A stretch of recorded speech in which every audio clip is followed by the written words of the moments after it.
Bonsoir à tous, bienvenue dans cette nouvelle émission. Bon week-end à tous et à toutes. Nous sommes aujourd'hui le samedi 16 novembre 2019, ici donc François-Abbé Frank Belfort, pour analyser le marché en cette fermeture et en tirer les leçons de ce week-end. Donc, il s'agit donc du débriefing dont nous avons l'habitude de le faire. Et bien sûr, cela concerne notre paire favorite qui est l'USD-CAD. Alors, comme vous le constatez, depuis pratiquement, on va dire, euh, allez, je vais mettre en mensuel, depuis pratiquement 4 mois, donc une observation trimestrielle, puisque nous sommes dans le quatrième mois, l'USD4 n'a pas fait grand-chose, hein. Vous voyez que entre la distance, là où il se trouve, entre son plus haut, qui était en septembre 2019, et son plus bas, qui était en juillet 2019, il n'y a pas vraiment de différence, hein. Il fait de petites bougies qui peuvent ressembler. D'ailleurs, la précédente, celle-ci, ressemble à une toupie. Vous savez que les toupies, ce sont pratiquement des dojis, mais un peu plus avec un corps plus prononcé, qui symbolise donc l'incertitude, l'indécision. Donc, on voit très bien que l'USD-CAD en mensuel, il ne fait pas grand-chose. Donc, ce qui veut dire qu'en semestre, en hebdomadaire, ça sera juste des oscillations à l'intérieur d'un couloir. Donc, veuillez noter que un range, c'est avant tout un range, c'est un canal horizontal. Donc, c'est ce que nous voyons. Donc, il vient, il tape le bas, il s'en va, il clôture en haut, il revient encore retaper, il repart. Donc, il fait des oscillations à l'intérieur d'un couloir, donc d'un range, on va dire, de prix qui est dans une fourchette entre 1,33 550, d'accord, et 1,30 550, d'accord. Donc, il y a à peu près environ 350 pips on va dire, de distance entre ces différents prix-là. Donc, ce qui veut dire que lorsque vous êtes en intraday, c'est vrai, nous regardons des horizons de temps assez longs, mais cela vous permet de savoir, donc de canaliser l'évolution de votre actif et de ne pas donc le perdre de vue. Vous comprenez? Actuellement, on a bien vu que cette semaine, l'USD4, c'est vrai, a clôturé sur des niveaux assez hauts par rapport à sa dernière progression en termes hebdomadaires. Et qu'est-ce qui s'est passé? Donc, on a vu un violent rejet et une sorte de clôture avec qui ressemble, on va dire, étrangement à un doji long, on va dire long corps et une croix en dessous, d'accord? Donc, un long corps et une croix en dessous du plus bas, donc légèrement ici. Donc, ça ressemble à une sorte de neutralité, mais avec un biais baissier, vous comprenez? Parce qu'on sort d'une progression de deux bougies vertes, donc une progression acheteuse. On fait un doji qui de loin même ressemble à un marteau inversé ou un pendu, on va dire. Mais au retour, c'est-à-dire le lundi matin, si par exemple les marchés ou les cours dépassent ce niveau-ci, ok, je vais le mettre ici, voilà. Si les cours dépassent cette ligne bleue-là, on peut avoir rapidement une accélération haussière pour aller viser les plus hauts. Tandis que si on ne casse pas ce niveau que l'on vienne échouer encore, ben, on va avoir donc une forte correction. Donc, c'est ce qui a commencé. Vous voyez qu'en daily, on voit bien que le marché a réintégré, hein, je reviens encore en hebdomadaire, on voit on est monté, on a fait un plus haut, puis on est revenu. Donc, on a fait un rejet pour clôturer avec ce doji on va dire longue tête, hein, long corps, longue jambe si vous voulez, mais avec une petite croix juste en dessous qui matérialise non seulement le rejet, donc une connotation baissière, mais aussi une sorte de neutralité, d'accord? Cela peut aussi s'apparenter à une légère poursuite. On aura la poursuite haussière si et seulement si nous réintégrons cette ligne bleue pour accélérer vers le haut. D'accord? Généralement, on peut avoir des accélérations si la bougie, on va dire la mèche qui est ici, l'ombre était verte, d'accord? Mais l'ombre est rouge, donc cela symbolise que la connotation baissière est bel et bien puissante et présente. Donc, qu'est-ce qu'il faut faire? Ben, il faut attendre ce lundi ou bien ce dimanche soir, où est-ce qu'on va clôturer au-dessus ou en dessous pour voir si on n'aura pas à faire une accélération.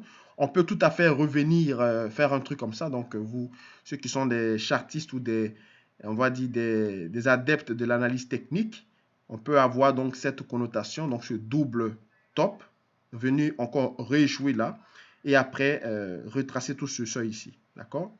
Donc, faites attention pour l'évolution des cours, ou alors si on réintègre ce niveau et qu'on reclôture au-dessus, on peut avoir donc une accélération. Mais tel que c'est parti, on peut avoir un faux bond pour faire un double top pour repartir, ou alors accélérer directement pour retracer ce seuil qui est ici, là, qui s'est fait. OK? Moi, j'aime bien les graphiques en droite, en courbe. On voit très bien que c'est clair, le message est clair. On est vraiment dans une réintégration. Voilà. On est monté, on a réintégré, donc on est en train de chercher à poursuivre. Donc nous sommes sur des niveaux des niveaux moyens. Donc les niveaux moyens sont ici, qui sont donnés à 1,31 500. D'accord? C'est donc le seuil où le marché a souvent fait des pauses ou alors il peut rencontrer des obstacles dans son évolution. Et toujours est-il que l'évolution de l'USDK est conditionnée d'abord par le dollar américain. Le dollar américain qui est dans une phase relativement similaire. Vous voyez qu'on est en train aussi de réintégrer les niveaux de la cassure qu'on a fait plus haut. Là, ici, on a fait un léger double top en larvé. Hein, quand on parle de double top larvé, c'est-à-dire c'est les deux sommets consécutifs, mais qui ne sont pas sur la même trajectoire. D'accord? C'est des trajectoires légèrement différentes. Vous voyez? Donc ça, c'est un sommet larvé. OK? Donc je le mets ici. Ça ressemble à un truc comme ça. Donc ça semble donc dévissé. Mais en fait, c'est en gros ces deux sommets consécutifs qui ont été qui se sont heurtés hein, donc les niveaux de prix se sont heurtés sur les différents sommets. Alors, en mettant la moyenne mobile annuelle de 260 jours, on voit bien que le marché est en train encore de se rediriger vers cette moyenne mobile pour la tester encore une fois de plus afin de se décider. On avait cassé, on n'a pas clôturé en dessous de ce canal hebdomadaire, ce canal, on va dire, de moyen terme, et on a fait un double top, un double bottom. On a accéléré et puis finalement on a échoué. Hein, c'est sur des niveaux ici qui étaient relativement à l'approche de la Fed. Alors, donc tout ce qu'on vient de voir est purement technique. Vous connaissez la situation macroéconomique, inutile de vous la rappeler parce que c'est toujours, la Fed a déjà envoyé un signal on va dire de neutralité, qu'elle ne va plus toucher les taux d'intérêt et que les injections, récemment on a eu la Fed qui a injecté encore 104 milliards dans le système financier, donc elle a qualifié encore d'injection technique, toujours avec les mêmes thèmes, la même connotation, donc le marché a déjà digéré ces thèmes. Voilà pourquoi il n'y a pas trop vraiment d'incidence sur les marchés et donc il n'y a pas de surprise. D'accord?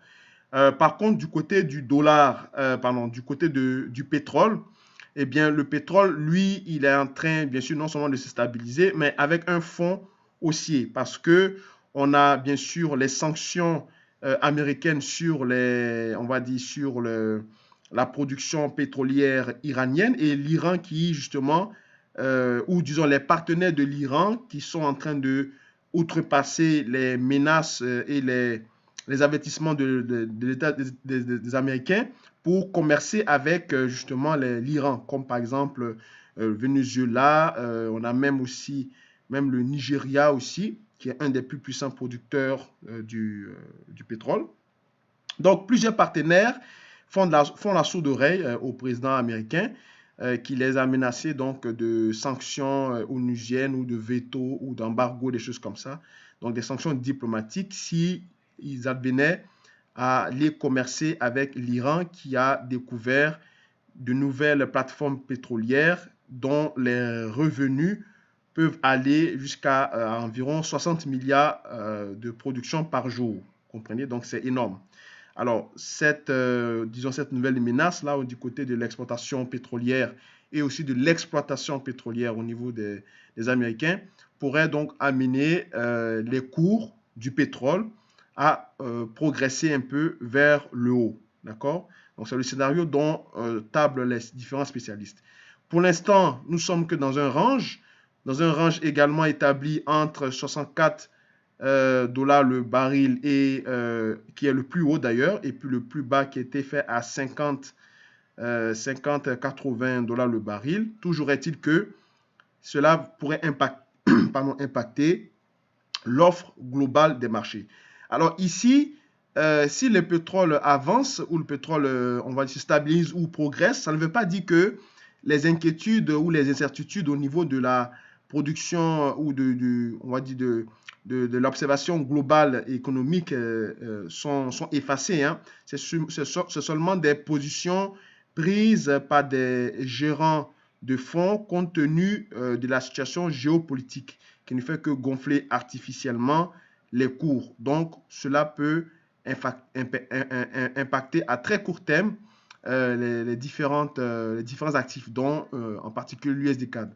On le voit d'ailleurs au niveau du dollar canadien index, donc CXY, qui est ici.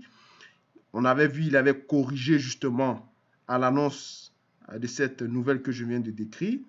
Et là, il est en train de se ressaisir, donc de repartir vers le haut en venant bien sûr tester cette fameuse moyenne mobile annuelle de 260 périodes. Hein. On voit comment c'est propre. Il vient faire la clôture ici. Je vais mettre en clôture. Et il se remet à repartir et à réintégrer les différents sommets. Donc, conclusion, au niveau de l'USD-CAD, bien sûr, c'est le dollar américain qui est le leader, mais en cas de renfort, d'accord, en cas de renfort ou de stabilisation du pétrole, l'USD-CAD pourrait poursuivre sa baisse parce qu'on a vu que le dollar canadien se ressaisit et le dollar américain aussi est en train de consolider, voire de repartir vers le bas. Ce qui veut dire que l'USD-CAD est dans une position baissière à très court terme pour les prochains jours. Il faut simplement un catalyseur au niveau du dollar, au niveau du commerce entre les États-Unis et la Chine. Par exemple, que l'USD-CNH ou bien c'est-à-dire le dollar américain par rapport au yuan on va dire se renforce. Donc, le yuan se déprécie fortement et que également on va le voir rapidement à l'écran. Donc, CNH, voilà. Donc, on le voit très bien ici que aussi là, ça se stabilise. Et si on a donc une annonce comme quoi la Chine est en train de se départir de ses bons obligataires ou bien en train de déprécier sa monnaie, on peut donc revoir un scénario de double bottom également ici. Et cela, en plus sur la moyenne mobile, donc renforcer un signal d'achat. Et donc, ça peut faire propulser, on va dire, l'USD-CAD vers le haut. Pour l'instant, ce n'est pas encore le cas. Et les dispositions du dollar américain par rapport au dollar canadien sont dans des prémices baissières. D'accord? Et pour qu'on remette en cause la stratégie haussière, il faudrait qu'on repasse au-dessus de 1,33 350, donc que ce seuil ici qu'on a réintégré, voire casser la moyenne mobile en journalier pour repartir à l'achat. Dans le cas contraire, on est en train donc simplement de corriger dû aux récentes progressions qu'on a eu lieu depuis le point bas de 1,30 550. Merci d'avoir suivi ce débriefing et ce point de marché. On se retrouve donc la semaine prochaine pour d'autres stratégies. Passez un bon week-end et à plus tard. Au revoir.